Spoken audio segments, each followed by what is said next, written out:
Good Tuesday afternoon to you. Hope you're having a great day. Thanks for joining us on Sports4CLE. Cavs winners of 4 in a row, and among the top teams in the Eastern Conference. A little later in the show, Sam Amico from hoopswire.com will join us. We will talk Cavs, what they're doing well, and who they might even look at to get even better as they continue to surprise some folks across the NBA.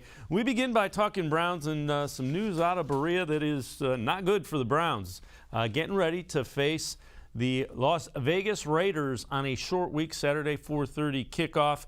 8 guys added to the COVID restricted list. Jarvis Landry, Wyatt Teller, Jedrick Wills, Austin Hooper, Tack McKinley, and JoJo Natson among the guys added to the COVID restricted list.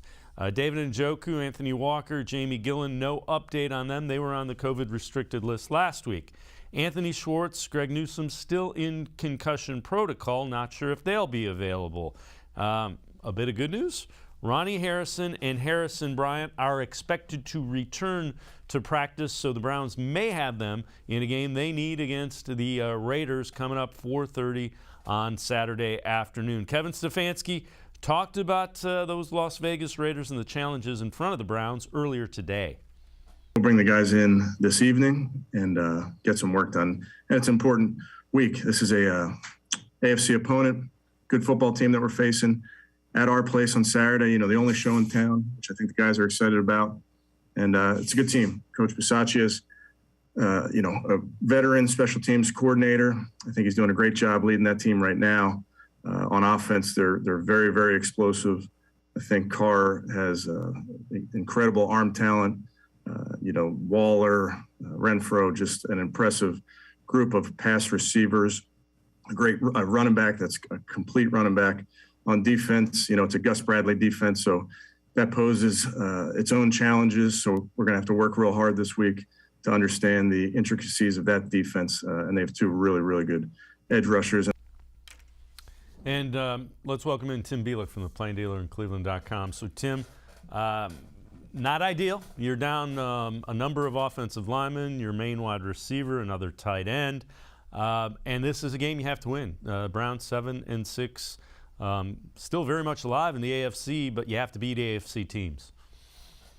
No doubt about it. I mean, there's no good week for this sort of thing to happen. I mean, we saw last year the Browns lost their entire receiver room to COVID tracing, and they ended up losing to the Jets, who were the second worst team in the league last season. So, I mean, this doesn't come at a good time. It never can come at a good time, but especially against them in a must-win game against the Raiders team that, while they have been struggling, I know they got blown out by the Chiefs on Sunday, but, they're going to be fighting for their playoff lives just like the Browns are. This almost plays like a pseudo-elimination game, I think, for the wild card. If the Browns win, obviously they go to 8-6. They have the potential to be in first place in the AFC North by the end of the day Sunday. Obviously, with all these positive tests, that makes it very difficult because on offense, you lose 2 more starters on that line. You lose another tight end. You lose Jarvis Landry, in addition to already not having David Njoku, who I was looking at the timeline. He tested since he went on the COVID list last Tuesday. There's a potential, since that was 8 days, since it's been about 8 days. According to the NFL timeline, they say vaccinated individuals can return within 10 days. That potentially puts him in Friday. So there's a potential he could play. Harrison Bryant, there's always the potential he could come back.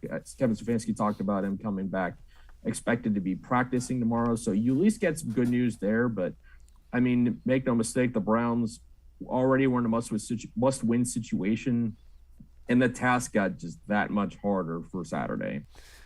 Well, here's a question for you. You have Blake Hansen, James Hudson likely as your starting tackles, with Conklin definitely out, and also with Jedrick Wills on the COVID restricted list.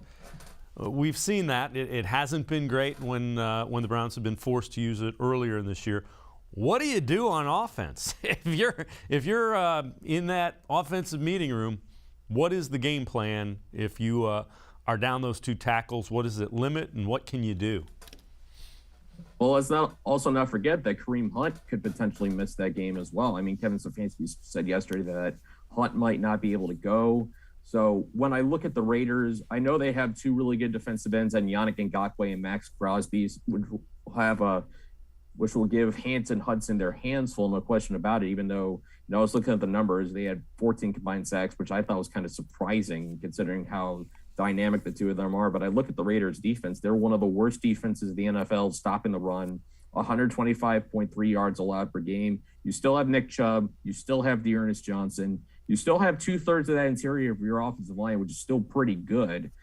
You can still run, I think, on the Raiders. And I imagine that could be a thing they really want to try to do, is incorporate more Nick Chubb. If there's a week to utilize him and to really lean on him a little more, maybe this is that week, especially knowing you get a full week of rest and preparation for the Packers the following Saturday.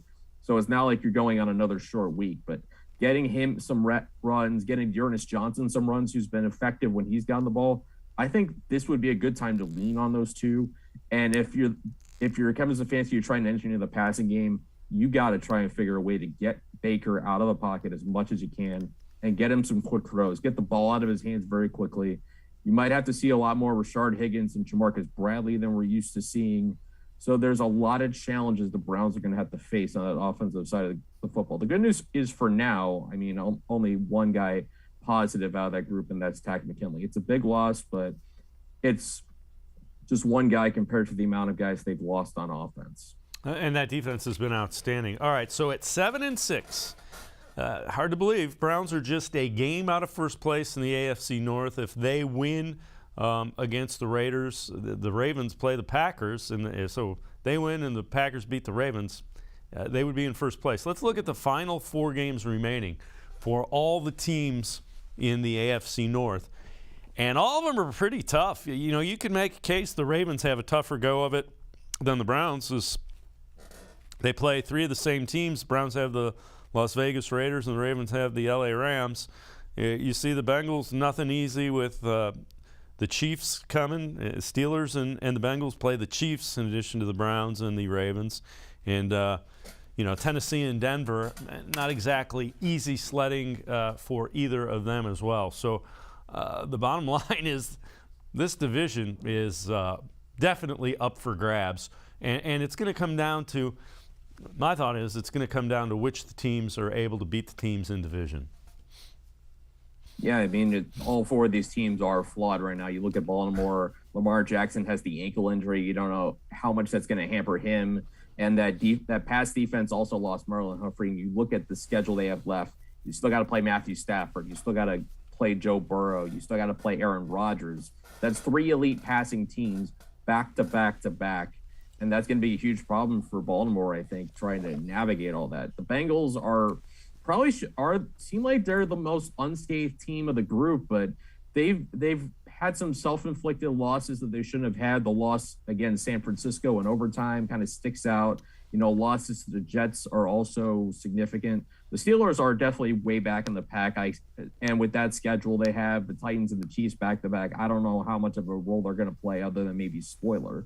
So, yeah, the Browns, I think, do kind of control their own destiny. I think if they can find a way to win 3 of these last 4 games, particularly the last 2 at Cincinnati and at home against Pittsburgh in the season finale, they're certainly in position to win the division.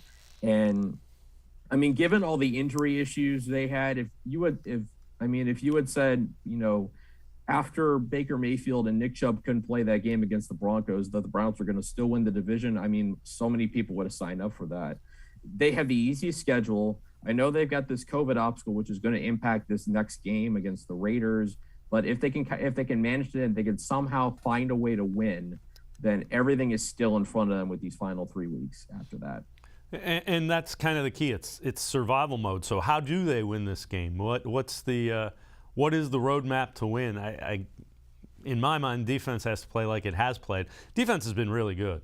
That defense has to continue to kind of go out and dominate and lead the way here. Yeah, absolutely. I think if they're going to win the game, the defense needs to at least get a touchdown or win the turnover battle by, I'd say, at least 2.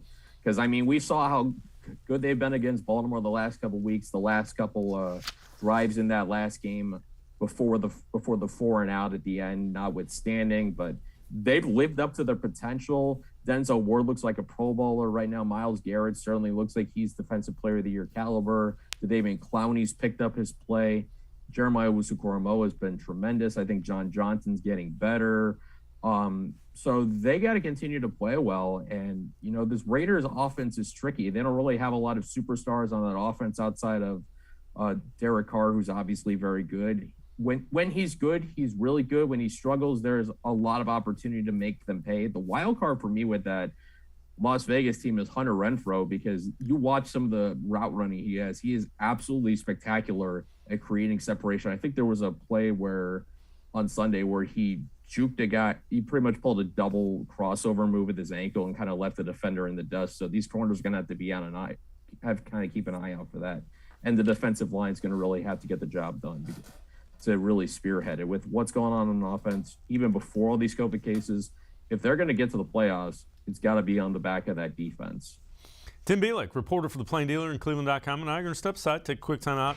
On the other side of the break, Jeff Saturday will talk about Odell Beckham's performance and what it means for Baker Mayfield.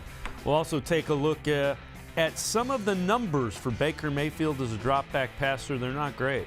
Sports4CLE, we'll be right back. Stay with us. Welcome back. Back to new friends, new classroom, and learning new things. Back to wearing shoes, man, like real shoes. Back to rushing to class. Back to having questions. Lots of questions. Back to vending machine dinners. Back to too much caffeine, too late at night, but feeling like it was a night well spent. Back to pursuing your dreams and taking control of your future. Come back to go forward. Try C, where futures begin.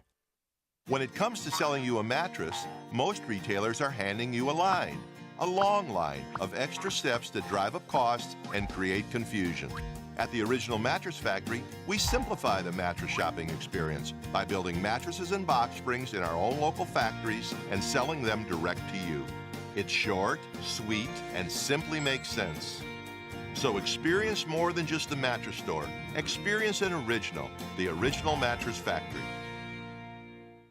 The Ohio Lottery Partners in Education program recognizes role model students and teachers from across Ohio. Nominations can now be done completely online. To nominate a deserving teacher or student, go to ohiolottery.com. In the About section, find Partners in Education. There you will find links to the nomination forms. Students kindergarten through 12th grade can be academic all-stars. Teachers can be honored as a Teacher of the Month. The Ohio Lottery Partners in Education, where stars shine.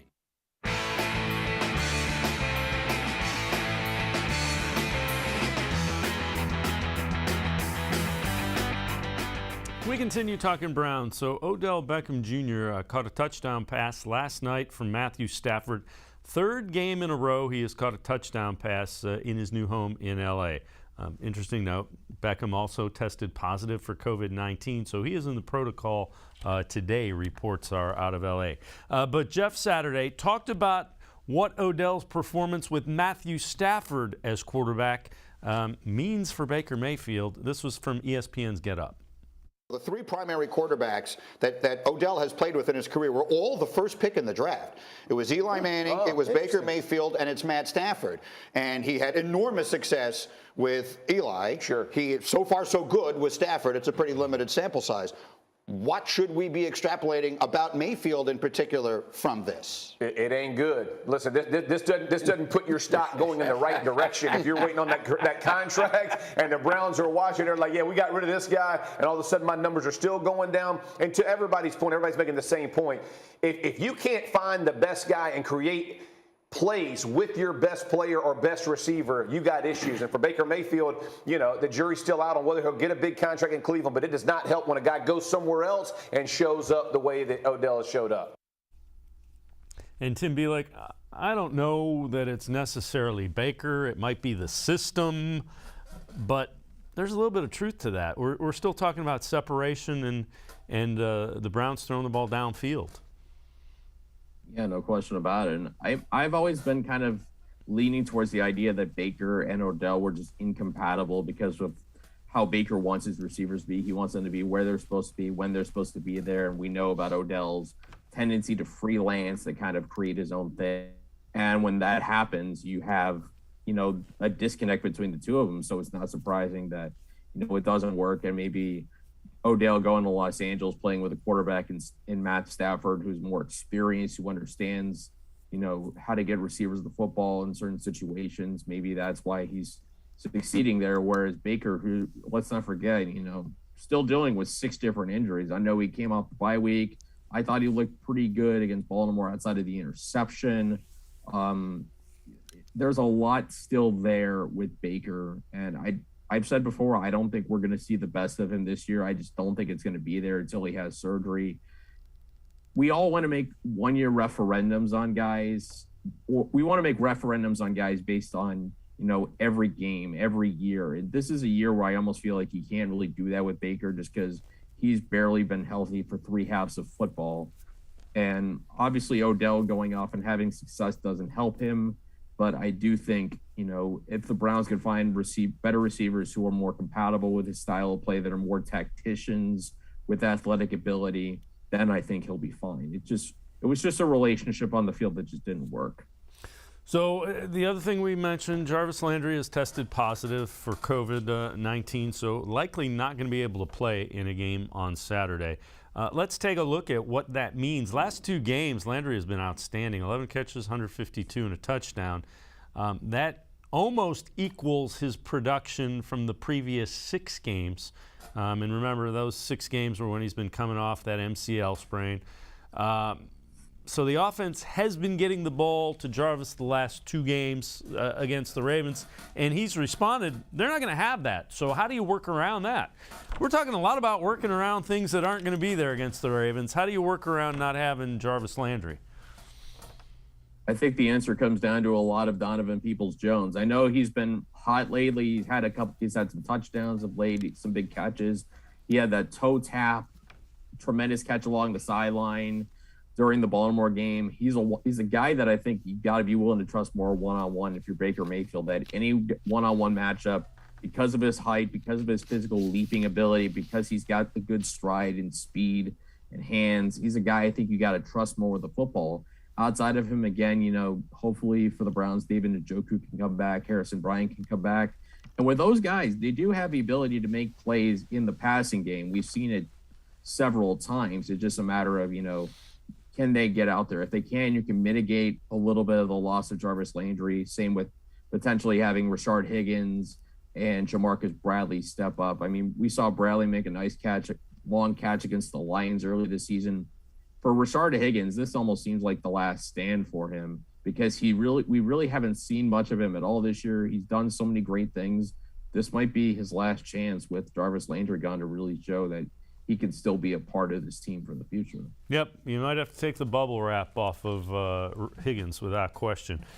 All right, so this is a concerning stat again. Baker Mayfield as a drop-back passer. This excludes play-action passes. And again, you see the numbers significantly lower in 2021. Injuries play a factor in that.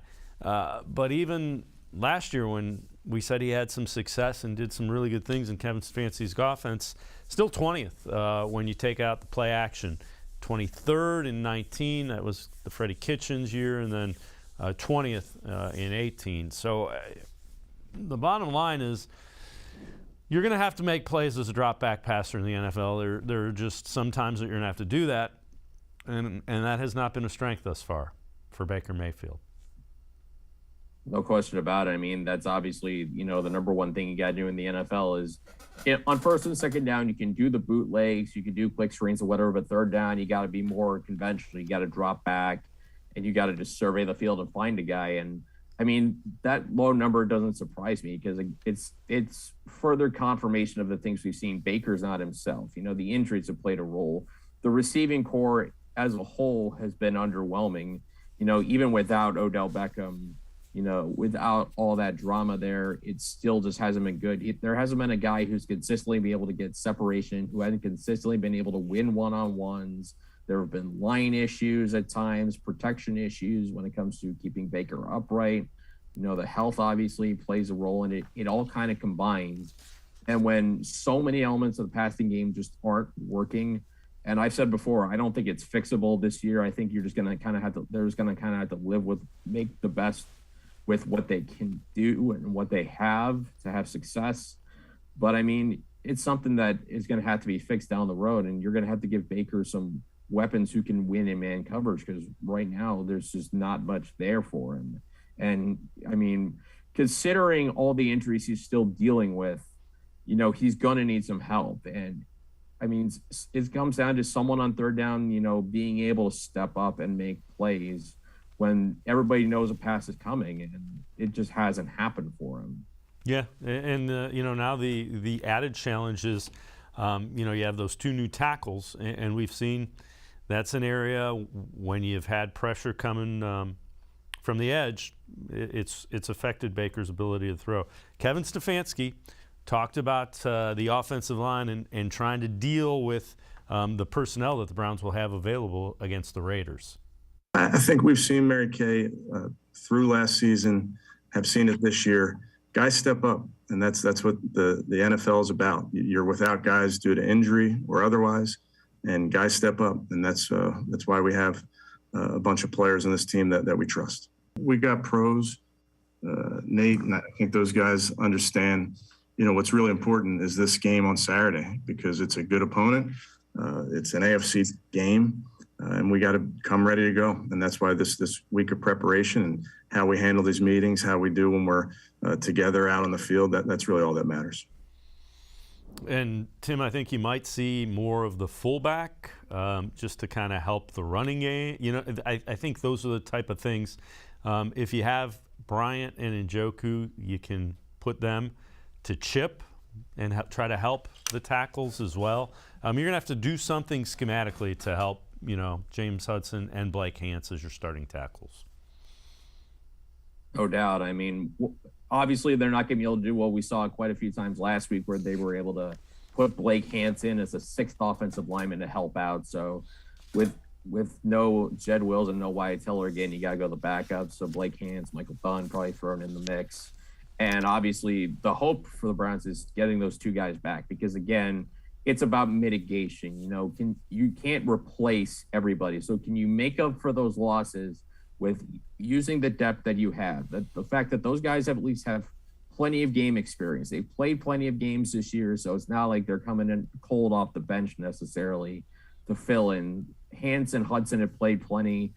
If you have Njoku and Bryant in, that helps. Andy Janovich being in it certainly should help as well. You have the ability to protect the quarterback in this situation. It's just at some point you also got to be able to find ways to scheme guys open. You maybe have to call some quicker passes, maybe screens, maybe outs, maybe bubble screens or something like that to kind of try and take the pressure off that offensive line.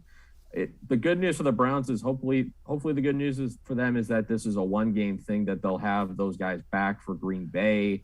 But again, you just got to find ways to manage, and this is why they say in the NFL you can never have too many linemen for situations like this.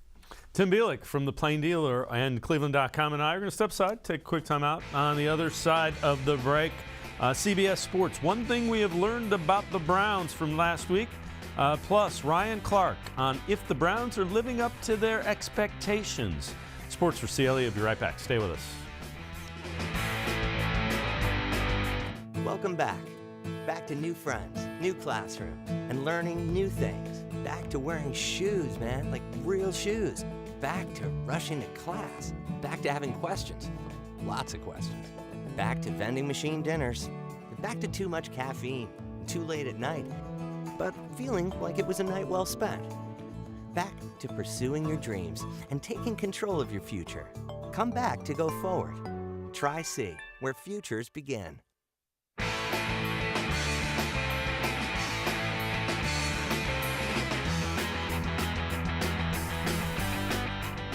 Welcome back to Sports4CLE. Browns 7-6 on the year, getting ready for the Las Vegas Raiders, 4:30 Saturday over at First Energy Stadium.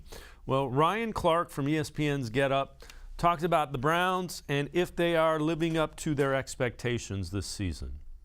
The Cleveland Browns, as constructed, cannot win. And coming into this season, we thought they could. Coming into this season, we thought they'd be better defensively, which they are when you have a guy like Myles Garrett. When you add to the back end, we also knew they could run the football. But this isn't a team that can win because of their quarterback. And we can say all we want. Everybody can say, oh, you guys are always piling on Baker. I'm not piling on Baker. Baker is piling on me. Baker is piling on the Cleveland Browns because he isn't making plays in critical football moments to allow this team to be better. And so when you think back to what we felt in the offseason about this roster top to bottom probably being second to the Tampa Bay Buccaneers, we are not seeing that. Weeks ago, Dan said this is a team that should be a #1 seed or a high seed or Super Bowl contender that is average. And he's absolutely correct. And Tim Bielik, I'm not sure it's all Baker Mayfield's fault. I'm not sure most of it's Baker Mayfield's fault. But I do agree that this roster, I was one of the guys that thought, yeah, really good roster. And it's not living up to what we thought it would be. No question about it. And again, it's just the fact that it's been barely healthy. We really haven't seen the pieces together that we thought we were going to see. And again, this offense never played one half of healthy football. I mean, I go back to the Jedrick Wills injury in week 1 in the first half against the Chiefs, and it's kind of spiraled from there. Then Baker has the fully torn labrum, Jarvis Landry with the knee. You get to go on and on and on. And I mean, if you don't have a clean operation, that it was something that Baker and Stefanski talked about in the preseason, is having a clean operation to be successful in passing, just to be successful in the NFL. And that hasn't happened. And the receiving core as a whole just hasn't been what it's supposed to have been. I mean, Jarvis Landry's been banged up. We know about what happened with Odell. Donovan Peoples-Jones has taken steps forward, but I don't know if he's truly ready to be #1. And Anthony Schwartz was a guy that I thought we were only going to really see gimmick type of stuff like bubble screens and deep balls, because I thought he was very raw. So I thought, you were going to have to, those guys were going to have to step up, and really they haven't had that kind of production.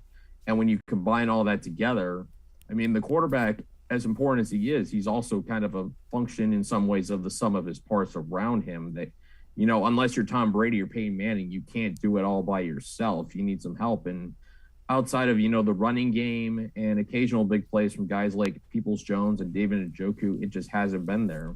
And that's going to need to be fixed in the offseason. Yeah, without question. There isn't a whole lot of separation when you look downfield to throw the football. All right, this is from CBSSports.com. One thing we learned from each team after Week 14 for the Cleveland Browns, their defense is back. And looked good having Myles Garrett, Jadeveon Clowney moving the pocket, taking pressure off of the offense. And yeah, I have to agree with that. Tim, the defense has been outstanding for a couple of months, minus the game against the New England Patriots. Other than that game, they've been lights out, probably the last 7-8 games. Absolutely. And I think this is more what we expected to see from this defense as the season wore on. We knew there were going to be some chemistry issues at the beginning because there's so many pieces that kind of have to come together.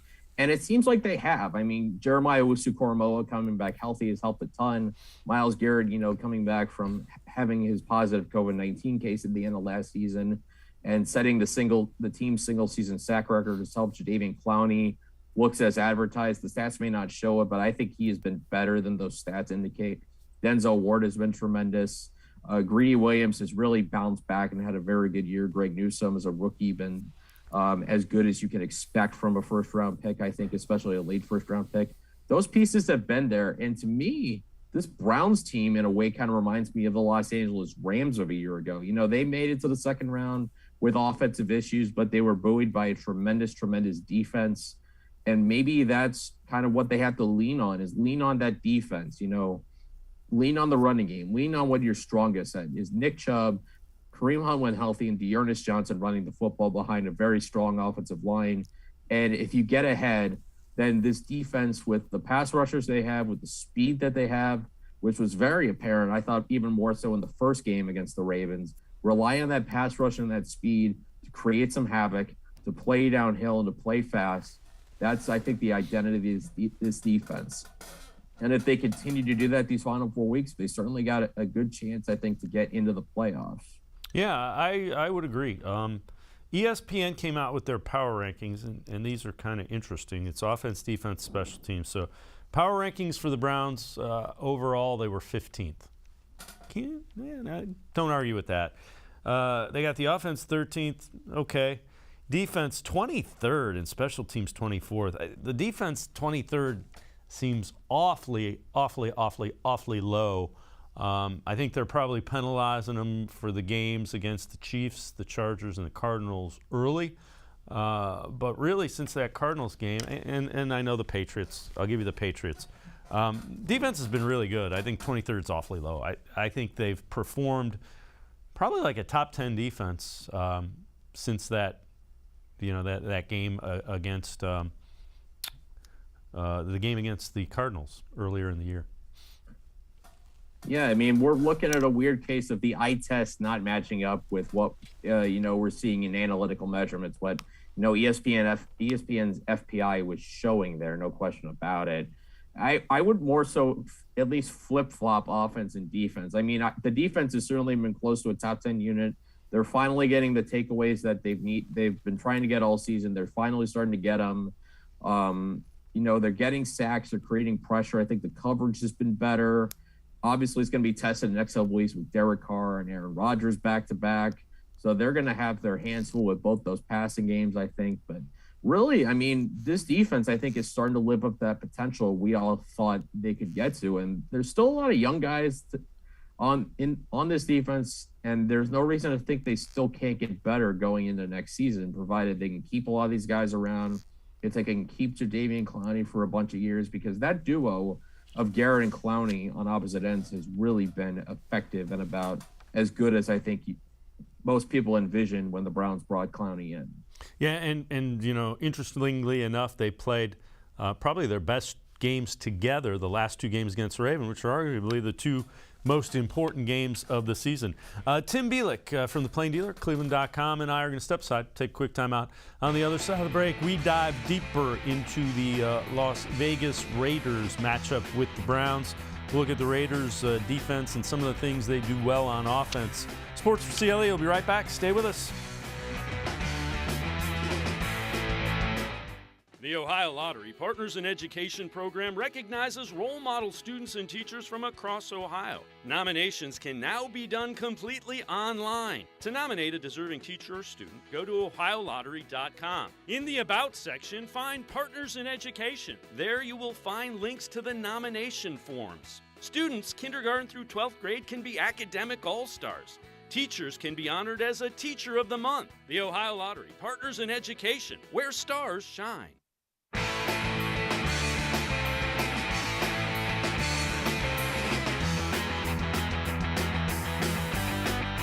Browns just a game out of first place in the AFC North, getting ready for another important game Saturday, 4:30 over at First Energy Stadium. They will be hosting the Las Vegas Raiders, a game they need to keep those playoff hopes going. So Tim Bielik, when you look at the Raiders' defense, there are some numbers that just jump out. They are averaging, giving up an average of 27.7 points a game, second worst in the NFL. You alluded to it earlier, over 125 yards allowed rushing, 26th in the NFL. Defensively, against pass, are a little bit better, 13th with 231. They do have Ngakoue, Max Crosby, who, like you, I thought they would have more sack totals. But when you look at this Raiders defense, they've lost 5 of 6. 5 of their last 6 they have dropped. Browns are going to have to be able to run the ball against them, and they're going to have to get probably into that 17, 21, 24 points if they're going to come away with a win, I think, against Las Vegas. I'm with you right there. And, what we've seen for the Browns is I think they've tried to lean more on the pass to start games. I do think they kind of have to start this one leaning on the run game, kind of show the Raiders, at least in my opinion, what would be a good tactic is try and show them that, like, even if they're missing all these guys on offense, that they can still run the football on them, that Nick Chubb and Dearness Johnson could still make some plays in the run game, which we know for a fact they can. And I mean, obviously Chubb struggled the last 2 weeks because he went up against the Baltimore Ravens defense that is really, really good against the run, as we know. And this Las Vegas defense is nowhere near as good as that. You look at the stats, even from just the game they lost against the Chiefs on Sunday, 48-9. 132 yards rushing on 30 carries from a Kansas City team that really doesn't run the football that much. So if you're the Browns, you got to at least come into this game thinking that you have an opportunity to run the ball with some success, and what's the best thing to do against two good pass rushers? Run the ball right at them, really try and, make them have to make plays on the run game to force you into those third and longs where Max Crosby and Yannick Ngakoue can feast on a beat-up offensive line. So it's just going to come down to, can the Browns win first down? Can they get themselves ahead of schedule because of the running game? Can they be effective? Can they rip off some big plays when it comes to that ground game? Now, Derek Carr is a guy that has had some success throwing the football. It hasn't translated necessarily into wins, but he has almost 4,000 yards passing, second in the NFL behind Tom Brady, over 300 yards a game passing. That's also second to Tom Brady. Now, he has been sacked 31 times, and that's quite a bit, sixth most. 18 touchdowns, 10 picks. So, again, Jadeveon Clowney, Myles Garrett, Malik McDowell, Malik Jack, all those guys, go get the quarterback. Yeah, that's been a formula for success for the Browns. Just their ability to get pressure on that defensive line is going to be huge because you look at this Raiders team, Derek Carr's obviously been sacked a bunch. He's had some turnovers, but, he could still make a lot of plays. He's one of the more underrated quarterbacks, I think, in the NFL. And even though he hasn't had Darren Waller for the last couple of games with injury, he can still spread the ball around. You look at Hunter Renfrow, for example. I think people thought that was kind of a weird pick in the 5th round, and he's getting close to 1,000 yards this season. Not bad for a former college walk-on at Clemson.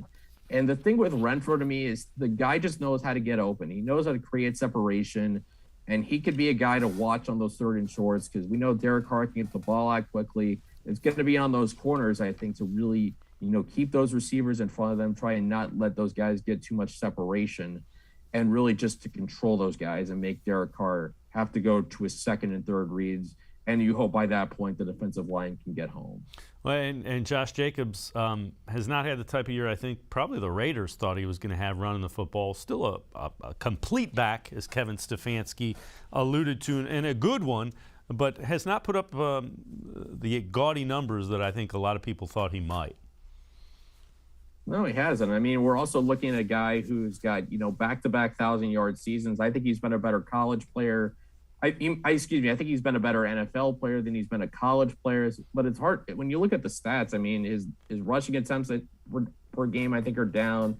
Yards per carry are down. He's still scoring touchdowns, 7 touchdowns this season on the ground, already matching his rookie total. So, he's still getting it done. He's just probably not as explosive as he has been in the past. But, he's still a guy you got to worry about because if he's going, then that kind of is kind of what I was talking about with the Browns is if you can have that run game, take some pressure off a passing game that's already depleted. For the Raiders, it's kind of like, can you have enough run game to take some pressure off Derek Carr to make defenses not know exactly what he's going to do, whether they're going to run or whether they're going to throw. Those things kind of matter out. So they really need Jacobs, I think, to get going in this game. The good news is Browns have been pretty solid at stopping the run all season. It's going to come down to them doing it again on Saturday. How do you think this one plays out? When you look at this, do the Browns get what they need, which is a win any way they come by it? And how do you see this one kind of playing out over at First Energy Stadium? It's still kind of hard to see a little bit because, we still don't know if there's going to be more positives that come out in the next day or two. Admittedly, when I think of what the Browns have gone through in the last few hours with these positive COVID tests, my mind immediately came back to the Jets game, because we saw the Browns struggle mightily against a really, really bad Jets team, and they couldn't really do anything in that game. At least in this game, they'll have pretty much all their units at least have a couple pieces as opposed to Baker having to throw to completely different receivers in that Jets game a year ago. So in that regard, they're better off, I think. But when you're missing tackles against a Raiders team that's got 2 really good pass rushers, you don't know quite how everybody's going to who's going to be available on Saturday. It can be tricky. I'm not ready to make a prediction quite yet because I kind of need to see how these things play out. But, it's a tall task. even just to win a game. I thought they were going to be in good position, coming off the Ravens game, but this makes that task a whole lot tougher in what essentially is a must-win game. I mean, especially considering they have to go to Green Bay in a week. You have to go to Pittsburgh for a Monday night game, which could potentially be Ben Roethlisberger's final home game as a Steeler, and then you host the Bengals in the final game of the season. There's a lot of pressure that was already on this game.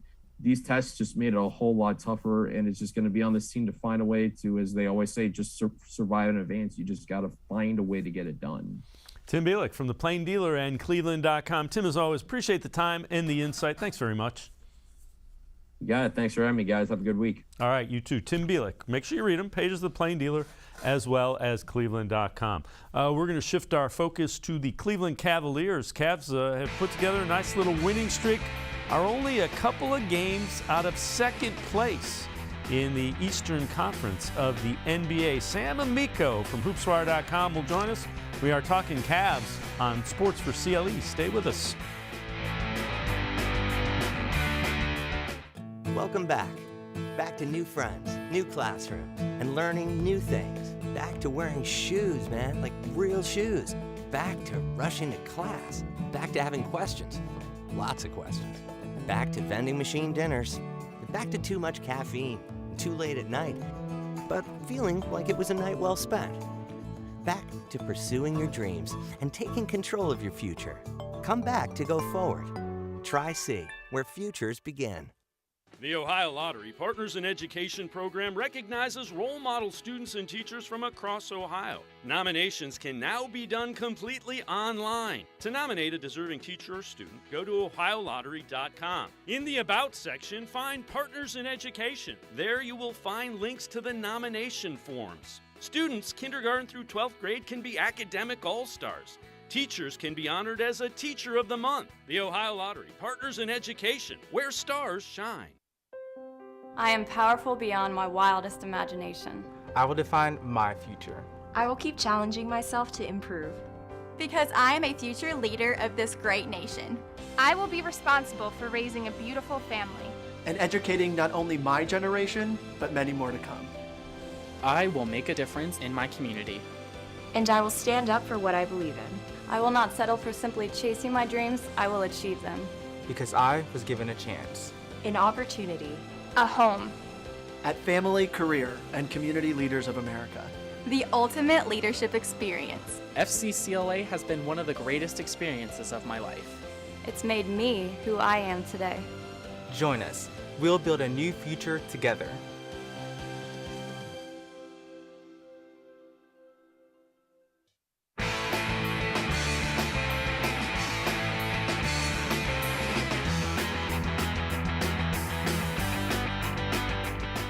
We turn our attention to the Cleveland Cavaliers, one of the youngest teams in the NBA and playing extremely well. Cavs have won 4 games in a row, currently 4th place in the Eastern Conference, just 1 game out of 2nd place in the East. Let's welcome in Sam Amico from hoopswire.com. Sam, how are they doing it? And I guess the flip side of it is, we should also say, it isn't like they're playing an easy schedule. They've played some of the best teams in the NBA to date and have the record they do in the Eastern Conference. They've actually played the toughest schedule in the NBA through Sunday based on the Tankathon ratings, which is a website I use all the time for the lottery. But now we don't need it for the lottery because the way the Cavs are playing, they're not going to need to worry about the NBA draft lottery. So the good news is now they embark on what is supposedly the easiest schedule in the NBA. And they've just been doing it. You know, it's obviously been a team-wide thing. They don't have one super duper star. A lot of cohesion, a lot of chemistry, a lot of good defense. Kevin Love last night said, you know, we really have had a different guy almost step up every game, and that's true. Somebody new leads them in scoring every night. Last night it was Kevin Love, who's really adapted well to a role off the bench. It seems to be preserving him, helping him as he plays against other teams, reserves as opposed to starters. It's just a lot of a lot of chemistry, cohesion, from Jared Allen, Darius Garland, Evan Mobley. Now Isaac Okoro's getting in on the act in terms of scoring and still defending well. And, Lauri Markkanen even has some nights where he's getting 20 points. So it's really just the fact that all of a sudden they have so many weapons offensively and defensively. They've just really been doing very well as a unit. You brought up Kevin Love. Are you surprised at how well he's played? I mean, in the offseason, it was kind of like nobody could tell if he really wanted to be here. He said he did. He seems like he's enjoying himself, and he's kind of embraced the role that they've put him in. I would venture to say that Kevin Love's enjoying himself as much as he did during the championship run of 2016. And it is a surprise, yes. I mean, the last 3 or 4 years, he has not been healthy. When he's healthy, he's not been productive. There was the issue last year, the drama of him batting the ball in bounds to the other team. Just been a true professional this year, and really, more importantly than anything else, he's producing. He's not forcing anything. Last night he had 23 points, but he was 5 of 8 shooting on threes and 6 of 10 overall. So it's not like he's out there gunning away. He's playing within the team concept. And I would say that everybody across the NBA is surprised about it, because he had that lousy run at Team USA training camp. And really, he's just come out and been exactly what they need. He and Rubio both, Ricky Rubio, they needed some veterans to produce off the bench and to kind of carry these young guys when those young guys are getting a rest. And they've both just been absolute godsends in terms of the way they've been playing basketball this season and pushing along kind of this resurgence. And there's a chemistry there, and it's almost like they picked back up the way they were in Minnesota earlier in their career. But you can tell Rubio and Love have a sense and an understanding of what each other does well. It always helps when guys played together earlier in their career. And that's why it's so important. And we see so many teams want to keep guys together, even if they're not superstars. They want to see them together because you build that chemistry, that cohesion, and we've seen it kind of resurface now, like you just said, between Love and Rubio. They know each other's style and each other's kind of ins and outs, and it's really been just, usually it used to be when the Cavs would take out their starters, the bench would come in and blow leads. We've seen blown leads in the third quarter in years past, but these guys either take it up a notch or at the very worst maintain the lead and do a good job in terms of not only in the games but in practice, helping to push such an incredibly young starting lineup. All right, so the Cavs have the top point differential in the Eastern Conference, plus 4.1, fourth best in the NBA. Again, I looked at that, I was like, does that surprise you? So I mean, you knew they were playing good defense, but the question was, where's the scoring going to come from? And you answered it earlier, everywhere. Are you surprised at the point differential? Yeah, I think the last 4 games they've won, during this winning streak, they've won each game by at least 11 points. So, that is a result of defense. Everybody in the league can put up points, but they've been able to, with their height and their length between Allen and Mobley and Markkanen, those 3 starters all nearing either 7 foot tall or close to 7 foot tall, just really distracting other teams in terms of being able to finish at the basket, being able to feel comfortable even shooting near the rim. And we've seen Mobley, who can also go out. Of the 3 of them, he's the best perimeter defender. So, their defense has been way better. Along with their offense, their defense has been way better than anybody expected going into the season. And they've really changed kind of the narrative around the NBA, where you have to play small ball to be, an impactful team. This is a team that starts 3 7-footers. They've gone the other route. So it's proving extremely beneficial, not only at the basket, but in the lane and out on the perimeter. These 3 big guys are able to go out and create havoc. So the other thing that's kind of interesting, they're shooting the ball kind of middle of the pack in the league. 14th field goal percentage, 12th three-point shooting.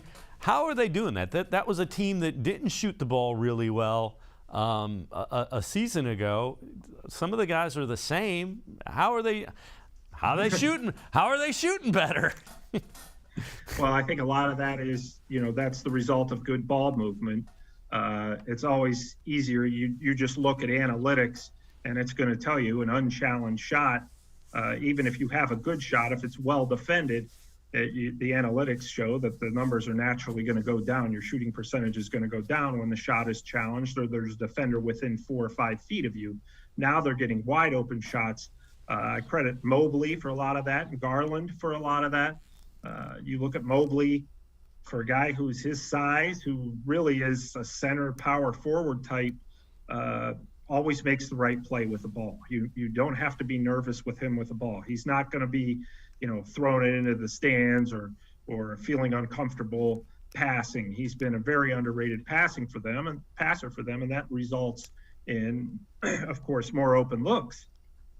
Garland, too, has really been a much better distributor here in his 3rd season than he ever was. He's found a balance between getting his own shots and scoring himself, as well as just letting the game come to him and running the offense. Again, a lot of this is a result of nobody forcing anything. You're taking what's open, and you're not looking to get yours, and that's not the first priority. First priority is finding the open man, getting a good look at the basket, and winning basketball games. And JB Bickerstaff deserves a lot of credit for that, because that's really kind of been their bread and butter this season. You answered my next question. How much of that is the coaching? I mean, getting them to buy in, making them understand, if we move the ball, everybody kind of wins. Yeah, well, in the NBA, everybody's a pretty good coach. Everybody has good strategy. These guys during the season are working 16, 18, 20-hour days, watching film, putting in strategy.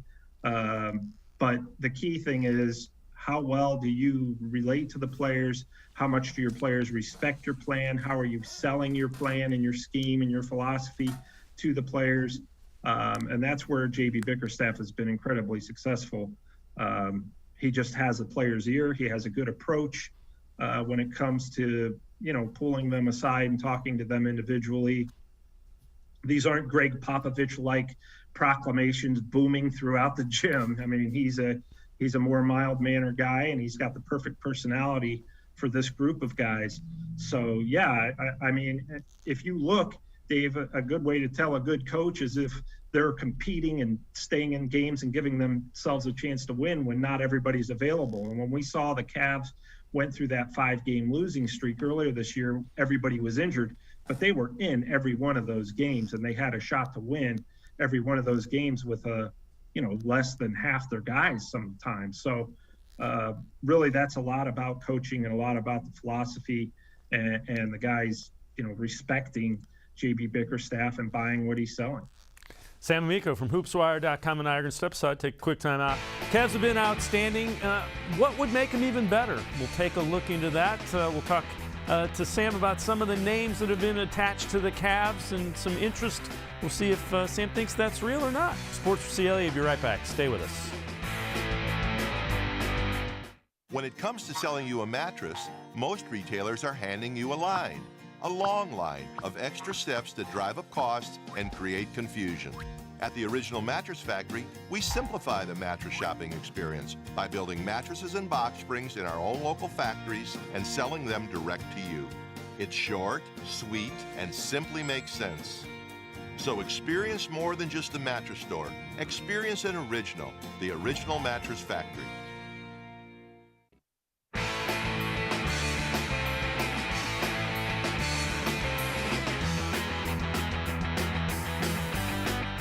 Cavs winners of 4 straight, 4th seed in the Eastern Conference as it currently stands. We continue talking Cavs basketball with Sam Amico. So Sam, we keep hearing the Cavs are one of the teams that's talking to the 76ers about Ben Simmons. Doesn't seem like that's a great match anymore. What are your thoughts about that, and do you think the Cavs are one of the teams that keep talking to Philly. I think that Koby Altman's doing his due diligence. These players that are available, Ben Simmons is very clearly available. Obviously he's had issues shooting the basketball. That's probably why the Sixers want to trade him. He can't shoot from the perimeter, at least not as of last season. We saw how he struggled in Game 7 against the Hawks in the Eastern Conference semifinals. So, yeah, I think that Koby Altman, just as most other GMs, are calling the Sixers and saying, what are you looking for to get him? I don't think at this point that the Cavs would make any sort of deal involving Ben Simmons. But, should he be available at the February 10th trade deadline and the Cavs feel at that point they need to make a deal, well, then they'll know what Philly's kind of looking for at that time. So I don't foresee them trading for Ben Simmons right now. Obviously, Rich Paul is his agent, a Cleveland guy. Ben has worked out in Cleveland at Garfield Heights High School in the offseason, so he's got some Cleveland ties in that sense. I know that he'd be more than willing to play for the Cavs. Darius Garland, of course, another Rich Paul client. So there's kind of those tie-ins, but I don't think that, when it comes down to it right now, Koby Altman's not going to mess with a good thing. I mean, the Cavs have won 8 of 10, as you mentioned earlier, 4th seed in the Eastern Conference, wildly, surpassing expectations. So I just think a lot of it is, Ben Simmons is available. I guess we should make that call and see what they would want for him. Can we get him for nothing? If so, well, then maybe, or next to nothing, maybe that would be something worth exploring. But I don't foresee them. I think that Ben Simmons thing has kind of passed its time. And the other name that we keep hearing a lot about is Caris LeVert. Multiple people keep saying, the Cavs are talking to them. Is that a guy that makes sense at some form or fashion? Yeah, I mean, you lost Colin Sexton, obviously, so there goes your leading scorer, who just happens to be a shooting guard. Well, Caris LeVert is a shooting guard who has proven that he can fill it up. He did that all last season with Indiana when he's healthy. He's had some health issues, obviously, but this year he's still scoring 15 points a game. He has kind of taken a step back willingly because the Pacers are kind of focusing on their young rookies and Chris Duarte and Isaiah Jackson. So, LeVert's numbers aren't as great. Would it make sense for the Cavs? Again, perhaps. Caris LeVert's not a guy who's going to dominate the basketball. He's a slasher. He can score. He has the potential to go for 30 points every night. So that, again, is something that Koby Altman certainly will explore. The Cavs certainly aren't going to mortgage the farm. They're not going to break up what's working here. All 5 starters, I would say that the only person that they would consider trading would be Isaac Okoro, who all of a sudden has really started playing well during this winning streak. So I think you're just at the, exploratory stage, seeing what the Pacers are looking for, seeing if a deal makes sense. And I know the Cavs for certain have to be thinking about what's going to become of Colin Sexton. He's going to be a restricted free agent this summer. He's not going to, presumably not going to play in another game this year because of the knee injury. So you kind of got to figure out a way to cover yourself moving forward. And I know that they would like to take another step. They're the 4th seed in the Eastern Conference. They'd like to contend for the Eastern Conference title because nobody saw this coming. So why not go out and get another guy that can help you toward that end? Is that LeVert? It's hard to say. I don't think that the Cavs want to give up as much as some other teams would for Caris LeVert. But again, you make the call and you see if it's somebody who's going to be able to help you out. Personally, I think that the Cavs will make a move, but I think it'll be at a much lower level. Somebody like Terrence Ross from the Orlando Magic is available. Veteran guy who comes off the bench, a pro's pro, can get you 15 to 20 points off the bench a game, and you hardly notice he's there. And I think that's more the type of player that the Cavs will have an interest in as the February 10th trade deadline approaches. You think it's a deal is more likely closer to that trade deadline just because there's a sense of urgency with everybody involved? Yeah, absolutely. I don't, right now they have no reason to make a trade. Everything's working. They want to mess with a good thing. So that I think they'll revisit, in February, late January and February, and see how things are going. And if they're still going like this, which you think if everybody's healthy, there's no reason they won't be. So there's no reason to tinker with a lineup that and mess with chemistry that has really been, above what they were expecting, what anybody was expecting. So, yeah, if they do make a deal, I suspect it will be, close to 2 months from now when they have a sense of what the big picture actually can be. Well, the Cavs have been a whole lot of fun to watch. Sam Amico from hoopswire.com. Sam, as always, man, appreciate the time and the insight. Thanks very much. All right, Dave. We'll talk to you soon. Thanks for having me. All right, Sam Amico, make sure you read him. hoopswire.com for the latest in the NBA and the Cavs. That'll do it for this edition of Sports for CLE. See you again tomorrow at 4 o'clock. Scheduled guest Hayden Grove from the Plain Dealer and cleveland.com. And Steve Weish, NFL reporter, who will be part of the broadcast team that is televising the Raiders-Browns game Saturday. That is tomorrow at 4 here on Sports for CLE. We'll see you then. Have a great night, everybody.